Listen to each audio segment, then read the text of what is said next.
अस्सलामुअलैकुम रहमतुल्लाहि वबरकातुहू। वो सजदा करती थी, वो आंखों में आया रखती थी, फिर उसकी आंखों में कुछ मर गया और दिल ऐसा सूखा कि अब हर बार नया मर्द ही उसका सुकून है। क्या तुम जानते हो, जब एक औरत बार बार मुख्तलिफ मर्दों से ताल्लुक बनाती है तो ये सिर्फ ज़ना नहीं होता, ये उसकी दिमाग की, उसके रूह की और उसके वजूद की तबाही होती है। और सबसे खौफनाक बात, वो खुद को उसकी गंदगी से निकलना चाहती है मगर निकल नहीं पाती है। क्यों? आज मैं वो बात बताने जा रहा हूँ जैसे दुनिया छुपाती है, मौलवी करते हैं और डॉक्टर समझाते ही नहीं। लेकिन मेरी बात को गौर से सुनना है, आप ही की फायदे के लिए होगी। सबसे बड़ी बात, दुनिया में एक औरत जब पहली बार किसी मर्द के करीब जाती है, चाहे मोहब्बत में या हवस में, तो उसका दिल, उसका दिमाग और उसके नस कुछ महसूस करती है। क्या महसूस करती है? वो कुछ महसूस करती है। वो चाहे जाने लगी है, वो खूबसूरत है, वो अपने आप को ब्रांडेड होने लगती है, वो कितने में काबिल कबूल हूँ, लोग मुझे काबिल कबूल कर रहे हैं, वो ताकतवर है, वो दिल, वो तजर्बा उसी के दिमाग में एक केमिकल बम की तरह फटता है जिसे डोपामाइन कहा जाता है। जी हाँ, वही लज्जत, वही जो नशे से भी फिर ज्यादा खतरनाक है। दिमागी साइंस तुम बार बार ये कहती है कि खुद को जब वो पहली बार लज्जत महसूस करती है तो दिमाग कहता है कि फिर करो, क्या बात है, दोबारा कर।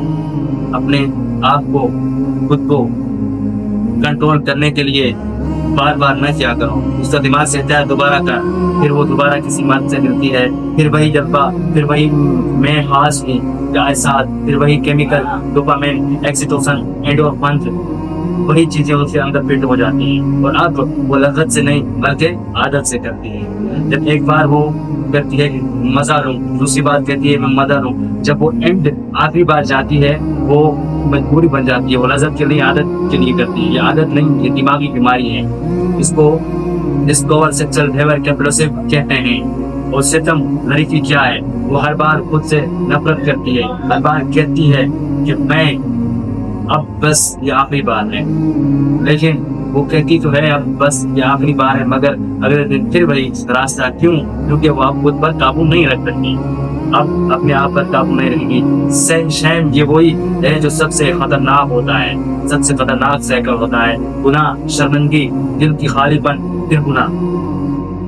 जब इंसान को चैन नहीं मिलता तो इधर उधर भटकता है, चैन की तरफ जाता है तो गुनाह हो जाता है उसे। और यही चक्कर उस वक्त तक चलता है जब तक रूह मर ना जाए, जब तक उसकी रूह मर ना जाए। रूहानी जवाया कुरान के मंजिल में मैं आपसे वही बात करूंगा जो आपने सुनी। कुरान क्या कहता है? कुरान कहता है वला तक़रबु ज़न्ना इन्नहु काना फ़ाहिशतन वसा सबीला, ज़ना के करीब भी मत जाओ, ये बेहयाई है और बहुत बुरा रास्ता है। सूरह इसरा आयत नंबर 32। अल्लाह जानता था ये गुनाह सिर्फ जिस्म का नहीं है, ये गुनाह दिमाग को बीमार, दिल को मुर्दा और रूह को काला कर देता है। मेरा रब जानता है कि वो कहता है कि ये गुनाह ना करें, लेकिन फिर भी हम गुनाह की तरफ जाते हैं, गुनाह की तरफ गुनाह करते हैं। ये बहुत बुरा गुनाह है, तो ये ना करें तो बेहतर बात हो।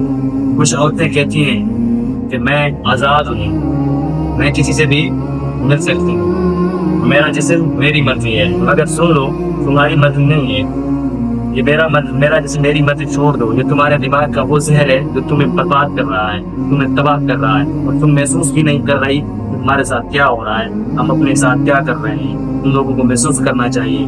तुम समझो, तुम अपने आप को अनमोल बनाओ, अपने आप को कीमती बनाओ। बार बार किसी बुरी चीजों में ना फंसो। बुरी चीजें में एक बार फंस गए तो निकल जाओ, दो बार दूसरी बार फंस गए तो निकल जाओ। क्योंकि अगर बार बार फंसोगे तो तब तक तुम नहीं निकल सकते जब तक आपके जिस्म से आपका रूह जुदा ना हो जाए। हाँ, बच सकती है, मगर कैसे? सबसे पहले कबूल करो कि तुम कैद में हो। दूसरे नंबर पर तौबा सिर्फ जुबान से नहीं, दिल की केमिकल चेंज से हो। कि तौबा करो, दिल से करो, क्या तन्हाई में बैठ कर रब को याद करो। फिर देखो जैसे आप अपने आप को चेंज करोगे। सोशल मीडिया डिलीट कर दो, अपनी रूहानी जिंदगी वापस लाओ। सिर्फ जिस्म नहीं, दिल को भी पाक करो, अपने दिल को साफ करो। एक माहिर थेरेपिस्ट से साइकोथेरेपी लो, और सबसे बढ़कर दिमाग, सिर्फ इबादत नहीं, ये दिमाग की सफाई असल जरिया है। इसलिए दिमाग की सफाई के लिए नमाज अदा करें, नमाज अदा करें, नमाज को सुकून इत्मीनान से पढ़ो। नमाज में जब खड़े हो तो ऐसे लगे कि तुम्हारे सामने तुम्हारा रब खड़ा है, और इस तरह नमाज पढ़ोगे तुम्हारे दिल को, तुम्हारे रूह को सुकून मिलेगा, तुम्हारी हर बुरी चीजें तुम्हें भूल जाएंगी। रसूलुल्लाह सल्लल्लाहु अलैहि वसल्लम ने फरमाया, हर इंसान गुनहगार है और बेहतरीन गुनहगार वो है जो तौबा कर ले। तो जो औरत कल ज़ना में थी वो आज अल्लाह की वली बन सकती है अगर वो रुक जाए, अगर वो वापस पलटे। अगर ये काम करेगी तो इंशाअल्लाह अल्लाह रब्बुल इज्जत की नेक सालिह औरत बन सकती है। अगर तुम सुन रहे हो तो ये वीडियो तुम्हारे लिए एक पैगाम है। ये आखिरी मर्द नहीं, ये आखिरी रफी नहीं, ये आखिरी मौका है तुम सब के लिए। मत सोचो मैं खत्म हो गई थी, तुम अभी भी जिंदा हो, अभी भी तुम्हारे अंदर सब कुछ मौजूद है, तुम अब भी बच सकती हो, अपने आप को बचा सकती हो। अल्लाह तुम्हें आज भी कबूल कर सकता है। तुम अपने रब की तरफ बढ़ो, बस तुम उस बार सच में रुक जाओ कि मैं अपने रब की तरफ तवज्जो से अपने रब से मोहब्बत करूंगी। तो इसलिए अगर तुम्हें लगता है कि ये वीडियो किसी बहन, किसी दोस्त या किसी बेराह औरत के दिल तक पहुंच सकती है तो इसलिए तुम इसे शेयर करो, और इसे वो देखेगा तो शायद उसका आखिरी मौका भी बच सकता है, वो अपने आप को बचा सकता है। इस तरह अपना भी ख्याल रखिएगा, उस चैनल का भी ख्याल रखिएगा। मिलते हैं अगली वीडियो में। अस्सलाम वालेकुम व रहमतुल्लाहि व बरकातहू।